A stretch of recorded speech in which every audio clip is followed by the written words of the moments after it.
ಬಾಗಲಕೋಟೆ ಜಿಲ್ಲೆಯ ಹುನಗುಂದ ತಾಲೂಕಿನ ಇದ್ದಲಗಿ ಗ್ರಾಮದ ಹಿನ್ನೀರು ಪ್ರವಾಹ ಹಾಗೂ ಬಾಧಿತ ನೆರೆ ಸಂತ್ರಸ್ತರ ಅನಿರ್ದಿಷ್ಟಾವಧಿ ಧರಣಿ ಸತ್ಯಾಗ್ರಹ 11 ದಿನಕ್ಕೆ ಕಾಲಿಟ್ಟಿದೆ. ಇನ್ನು ಸಂತ್ರಸ್ತರ ಬದುಕಿನ ದುರಂತ ಹಾಗೂ ಜನಪ್ರತಿನಿಧಿಗಳ ನಿರ್ಲಕ್ಷ್ಯ ಮತ್ತೆ ಬಹಿರಂಗವಾಗಿದೆ. ಸುಮಾರು 18 ವರ್ಷಗಳ ಹಿಂದೆಯೇ ಏನು ಸರ್ಕಾರ ನೀಡಿದ್ದ ಈ ಒಂದು ನಿವೇಶನಗಳಿಗೆ ಅಂದಿನ ಮಾಜಿ ಶಾಸಕ ದೊಡ್ಡನಗೌಡ ಜಿ ಪಾಟೀಲ್ ಅವರ ಅಧಿಕಾರಾವಧಿಯಲ್ಲಿ ನೆರೆ ಸಂತ್ರಸ್ತರಿಗೆ ನಿವೇಶನಗಳ ಹಕ್ಕುಪತ್ರ ವಿತರಣೆ ಮಾಡಲಾಗಿತ್ತು. ಆದರೆ ಆ ಸ್ಥಳದಲ್ಲಿ ಮೂಲಭೂತ ಸೌಕರ್ಯಗಳಾದ ಕುಡಿಯುವ ನೀರು, ರಸ್ತೆ, ವಿದ್ಯುತ್, ಚರಂಡಿ ಸೇರಿದಂತೆ ಯಾವುದೇ ಮೂಲಭೂತ ಸೌಕರ್ಯಗಳನ್ನು ಕಲ್ಪಿಸದೆ ಅರ್ಧಂಬರ್ಧ ಕಾಮಗಾರಿಗಳನ್ನೇ ಮಾಡಿ ಬಿಟ್ಟು ಬಿಡಲಾಗಿದೆ ಎಂಬುದು ಇಲ್ಲಿಯ ಗ್ರಾಮಸ್ಥರ ಆಕ್ರೋಶಕ್ಕೆ ಕಾರಣವಾಗಿದೆ. ಏನೋ ಸರ್ಕಾರ ನೀಡಿದ ನಿವೇಶನಗಳಲ್ಲಿ ವಾಸಿಸಲು ಸೂಕ್ತ ಪರಿಸ್ಥಿತಿ ಇಲ್ಲ. ಏನೋ ಒಂದೇ ಒಬ್ಬ ಸಂತ್ರಸ್ತರ ಕುಟುಂಬವೂ ಅಲ್ಲಿ ನೆಲೆಸಿಲ್ಲ. ಬದಲಾಗಿ ಸರ್ಕಾರ ನೀಡಿದ್ದ ತಾತ್ಕಾಲಿಕ ತಗಡಿನ ಶೆಡ್ಗಳಲ್ಲೇ ಕಳೆದ ಹಲವು ವರ್ಷಗಳಿಂದ ಜೀವನ ಸಾಗಿಸುತ್ತಿದ್ದಾರೆ. ಮಳೆ ಗಾಳಿಯಿಂದ ಶೆಡ್ಗಳು ಈಗ ಶೀತಲಾವಸ್ಥೆಗೆ ತಲುಪಿದ್ದು ಜನರ ಬದುಕು ಇನ್ನಷ್ಟು ದುರಸ್ಥಿತವಾಗಿದೆ.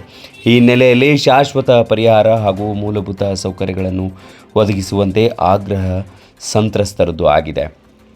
ಇನ್ನು ಕಳೆದ 11 ದಿನಗಳಿಂದ ಧರಣಿ ನಡೆಸುತ್ತಿರುವ ಗ್ರಾಮಸ್ಥರಿಗೆ ಭೇಟಿ ನೀಡಲು ಮಾಜಿ ಶಾಸಕ ದೊಡ್ಡನಗೌಡ ಜಿ ಪಾಟೀಲ್ ಸ್ಥಳಕ್ಕೆ ಭೇಟಿ ನೀಡಿದರು. ಇನ್ನು ನಾನು ಕೂಡ ಬೆಂಬಲ ಸೂಚಿಸುತ್ತೇನೆ ಎಂದು ಹೇಳುತ್ತಿದ್ದಲೇ ಜನರು ತೀವ್ರ ಆಕ್ರೋಶ ವ್ಯಕ್ತಪಡಿಸಿದರು. ನಿಮ್ಮ ಅವಧಿಯಲ್ಲೇ ನಿರ್ಮಾಣವಾದ ನಿವೇಶನಗಳಿಗೆ ಇಂದಿಗೂ ಮೂಲಭೂತ ಸೌಕರ್ಯಗಳಿಲ್ಲ.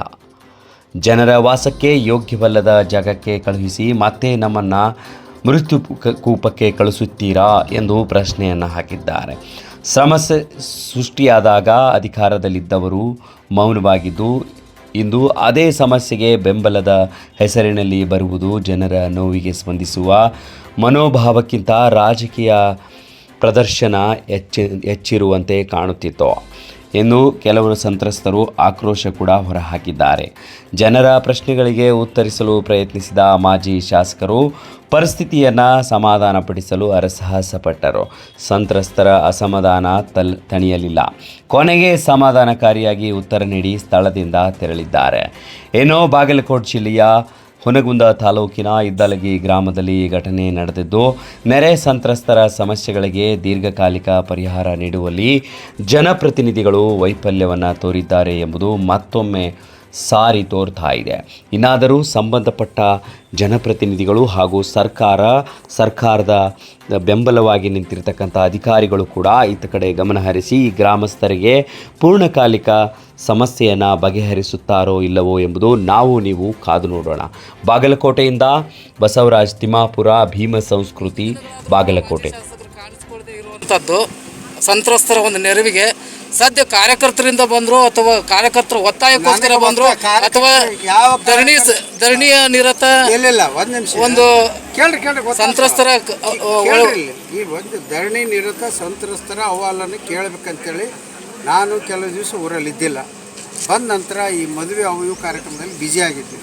ಆಮೇಲೆ ಈ ಸಂತ್ರಸ್ತರ ಬೇಡಿಕೆಗಳನ್ನು ಇಟ್ಕೊಂಡು ಧರಣಿ ಸತ್ಯಾಗ್ರಹ ಮಾಡ್ತಾರೆ ಅನ್ನೋದು ಮಾಹಿತಿ ಕೂಡ ನನಗೆ ಮಾಧ್ಯಮಗಳ ಮುಖಾಂತರ, ಪೇಪರ್ ಮುಖಾಂತರ ಗೊತ್ತಾದ ಮೇಲೆ ನಾನು ಬರ್ತೀನಿ ಅಂತೇಳಿ ಈ ಗ್ರಾಮಸ್ಥರಿಗೆ ಹೇಳಿ ಈಗ ಇವತ್ತಿಲ್ಲಿ ಬಂದಿರತಕ್ಕಂಥದ್ದು.